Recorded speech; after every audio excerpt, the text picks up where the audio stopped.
questions.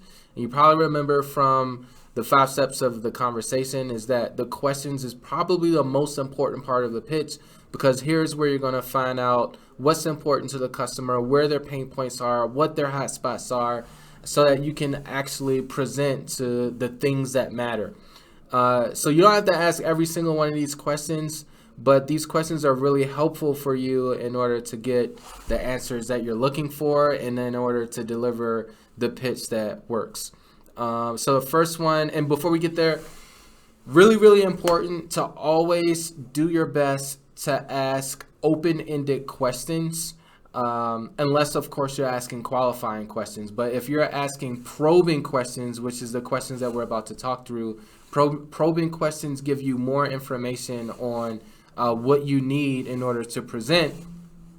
Then you want to ask open-ended questions, because a yes or no question will end the conversation immediately. And if you get a bunch of no's, then they're going to end up hanging up the phone. What you want is the roofer to talk. You want the roofer to give you information. You want them to be open with you so that you can help them to get the solution that's right for them. Okay. So the first question is, how do you typically handle these types of jobs? And that's solar. That's jobs that have roofs with solar, right? And they're going to tell you a number of things. They'll say, we have the homeowner call their original install company. They'll say we work with the subcontractor. They'll say we handle it ourselves, or they'll say we don't touch jobs with solar at all.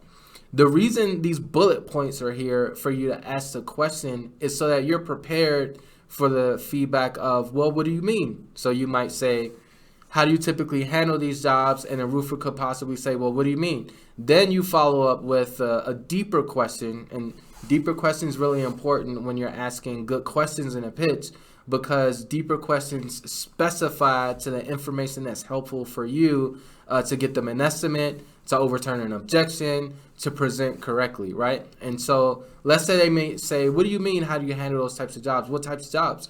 And you'll go, well, when you get a job with solar, what do you do with it? Do you send a homeowner to their install company? Do you have your roofing contractors, your roofers? Do those guys do it? Do your roof crews do it? Do you turn away from those jobs because you're not used to solar? Like, tell me a little bit about how you handle those jobs.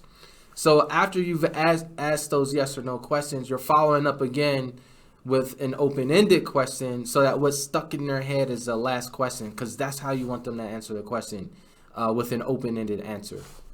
Okay, so another question you can ask is, do you get very many jobs with rooftop solar? Now, this question is a close-ended question. It's a yes or no question because it is a qualifying question. What are qualifying questions? These are questions that help you to qualify whether or not the prospect you're speaking to is a good lead, right? Like if they're sitting around on a couch eating potato chips all roofing season, that's probably not a person that you want to call back. But if they're like, man, we're so busy, we see at least 2 out of 10 of these jobs every week. We would love to have somebody on our team to take on these projects for us. I'm so glad you called. So that's a roofer you want to follow up with. As soon as you get done with that call, you're putting a task to follow up the week after, the week following that, and a month from then. Because you want to spend a lot of time with roofers who get a lot of jobs, because the chances that they'll have a job with solar are increased, right? So you don't want to call, Joe around the corner's roof shop 3 times a week if you know it's a small operation that only has 1 roofer. Okay, so I don't want to beat that with a dead horse. And then one last question is, who at your company works with the sub?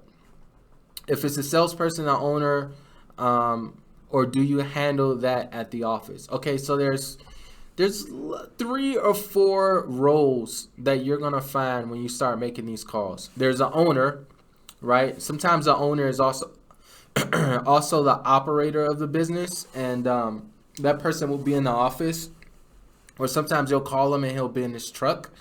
Other times the owner is not involved in the business operations at all, and you'll get pushed to somebody else. But you're either going to talk to an owner operator, you're going to talk to a salesperson. The salesperson is also referred to as a project manager at roofing companies. And they're the ones that are knocking doors. They're doing the direct marketing. They're acquiring the homeowner. And so they're going to be the first point of contact with the homeowner, and you definitely want to talk to them. So you got the owner operator, you got the salesperson. In larger roofing companies, you'll have a production manager. So the production manager will oversee the schedule, they'll oversee logistics, they'll oversee production, right, of getting the roofer on top of the roof, contractor relations, procurement, materials, everything. So oftentimes the production manager in a little bit larger company will handle that. And then lastly, you've got the front desk person. The front desk person is the person who will answer the phone. They're the admin. Sometimes they're the operations manager. So when you do call and you hear the front desk person's voice, usually it's a woman, and usually we find it's like the wife, the niece, the daughter, someone close to the owner operator. So you definitely want to make good friends with that person. Definitely build some rapport, because that could be the person who's going to be having pillow talk or dinner table talk about the calls that came in on the main line.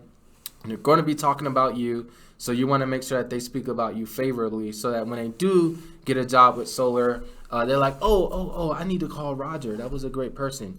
Okay, so those are questions. Now, these are the presentation points, which are also the value